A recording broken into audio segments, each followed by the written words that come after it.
It's MonneXo, and I'm sitting here with Patrice at Patrice J Bridal Studios. I'm excited. It's so beautiful in here. Thank you, Let, thank you. yeah, so let's first start off with just your story. Like, when did you decide, like, I want my own bridal studio? When did you get into designing, and just where are you at right now? Okay, so I was living in New Orleans when Hurricane Katrina happened. Needed a hobby after we evacuated, just something to kind of take the edge off of things. Found out about these group of bloggers who were black girls, and they sewed, and I was like, I know how to sew because my grandparents had taught me. Got a sewing machine, and you kind of just worked my way up from like basic dresses to pants to bras to jeans. Had a friend ask me to make her wedding dress, made her wedding dress, went to the wedding to help her get dressed, and from that point on, I was like, I don't want to sew anything else unless it's a bridal gown. So that was in 2019 that her wedding happened, that fall of 2019. January of 2020, I was like, yep, we're going to go full PJB all the way. And then COVID hit. And I was like, I guess I'm making masks. So I did a stint of making masks. And then once the world kind of started to open back up, I did a bunch of alterations that were bridal. And kind of, Shalene was one of my alteration brides. And so, I've been able to, kind of keep things going, even though it wasn't the vision that I initially had planned when I said Patrice J Bridal. But then it's 2022 and we're here and I'm happy, and I don't think I could have planned a better journey. I was going to say, not really planning it, it's just kind of just falling into like your purpose and your passion and falling in love. And like I said, when I first came in, I was like, oh, I need to get married or pretend like I'm getting married or something. But just like, how did you maneuver though, because of COVID? Obviously that changed things, and I'm sure a lot of people were wanting to get married after COVID, because I think that kind of just brought a lot of people together. So was it like a lot of people, I guess, coming in and be like, oh, I need to get a wedding gown, or I need to do a consultation and things like that? Like, was it stressful for you, or was it just? So it wasn't stressful. At the time, I was still working a full-time job as an accountant. So it was a job that I took because I got the degree with the intent that I'll never be broke again. Like, I'll always be able to have a job. And that job was stressful because it's like you're doing something just because of a paycheck, right?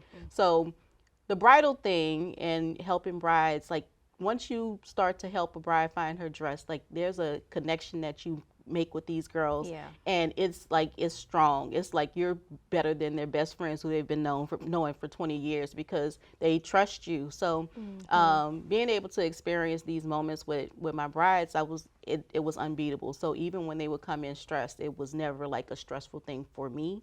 Then we have just navigating through COVID. I didn't have like an influx of brides just because I said that I was going to start doing bridal full time. It ended up being quite a few alterations because brides who had weddings and that were being canceled because venues were closed. So those girls were coming in getting alterations because all of a sudden they were going to just do like a small intimate wedding, and their dresses, the seamstresses were closed, the bridal shops were closed, but I was still open because I was working out of my house.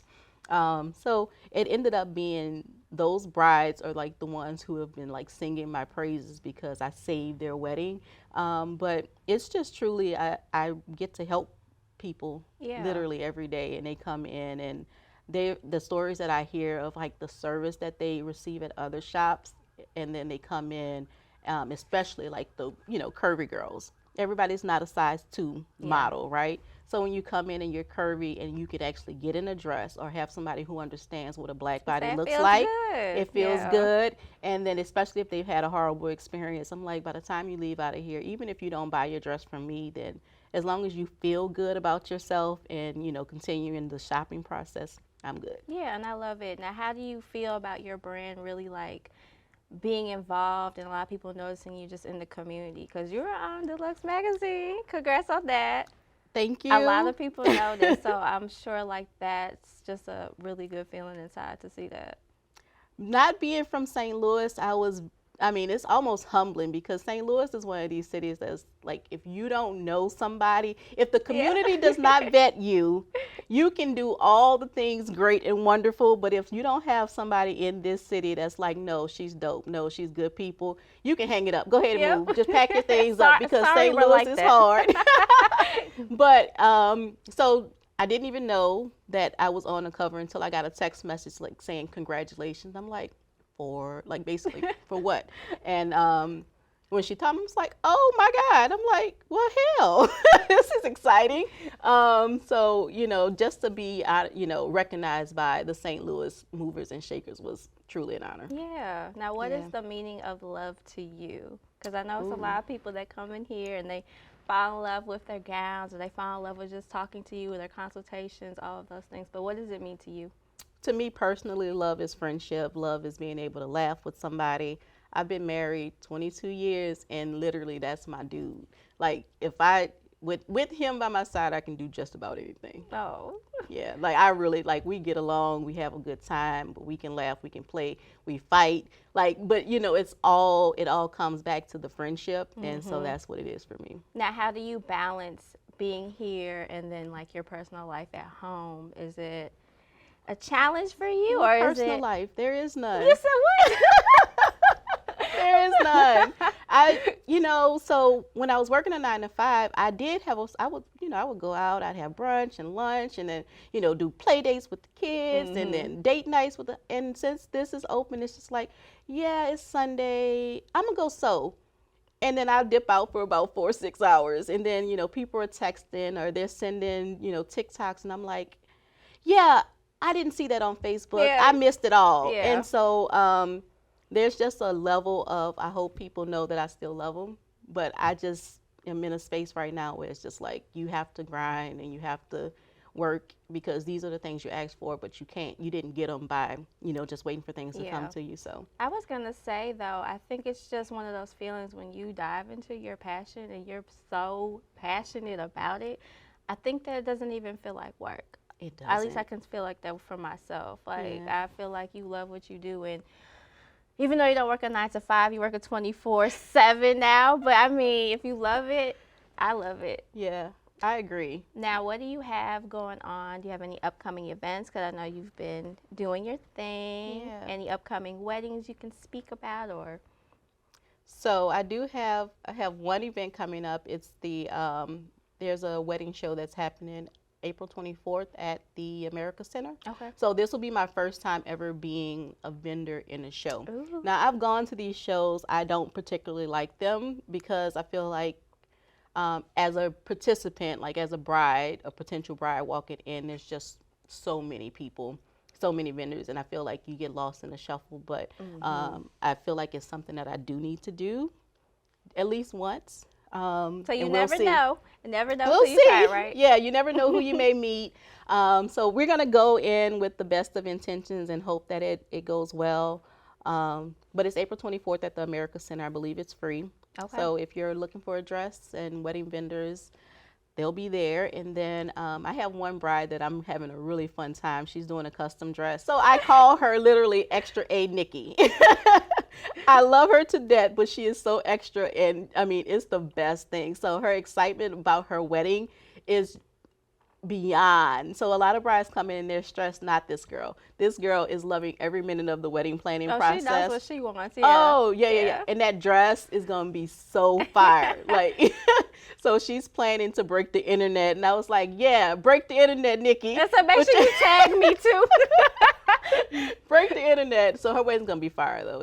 It's going to be an event to be seen. Okay. So I'm looking forward to it. Yeah, so I'm excited. Now, Yeah. before we wrap up, you got to answer some questions for All right. me. So you're going to pull out 3 questions from the jar. One at a time, or? You can answer them however you want. You can pull them all out at once. Ooh. Either way, you got to answer them. All right. So this question says, what would you like your dying words to be? Mama done lived. I don't know. But you know what? I probably would say something like that, like, girl, if I would have lived, or, you know. I'm not going to lie. My mind just went blank. I wouldn't know what else. I probably wouldn't say nothing. Okay, next question. That's a good one. Everybody needs one of these like little coffee table question jars. No, they don't. Oh, Just me. Just okay. I'm sorry. What's the weirdest thing you do when you're totally alone? That's appropriate. Simone. Right, Okay. you ask, can you cuss? That's appropriate. So I have two kids. I have a 6-year-old and a 10-year-old, and then I have a husband. So when I'm alone, I turn off everything and I sit in the dark in quiet, in silence. and That's I do not nothing. weird. So it's not weird, but That's I how mean, I am. it's I the have to best. focus. Yeah. It's the best thing. I do nothing. Literally sit, lights off, TV off, Yep. I'm the same way. and at some point the phone is just like down. I turn that on silent too, or do not disturb. I have That's do not disturb weird. on every night. I So love you it. need peace and quiet. It's literally labeled peace. That's funny. 8 to 8. All right, third Last question. Yep. All right. What's the most ticklish spot on your body? That's appropriate, right? These questions, these are so random. I'm ticklish everywhere, so Feet. arms, sides. Yeah, it's quite annoying. Yeah,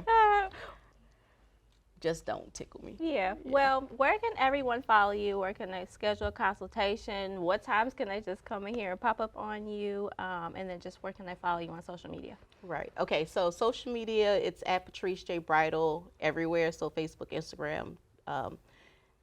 Instagram, and TikTok. TikTok is my fun place. I really like TikTok. If you need to make an appointment, the website is patricejbridal.com. And I prefer appointments. Yes, don't just pop it. Don't listen Please to don't me, guys. just pop up. Well, thank you so much. I appreciate you. I'm MonneXo, and we're out. Be easy. It's your girl, MonneXo, and you just finished a 94XO interview. Make sure you like, subscribe, and comment to our YouTube channel, and follow us on social media platforms. Be easy.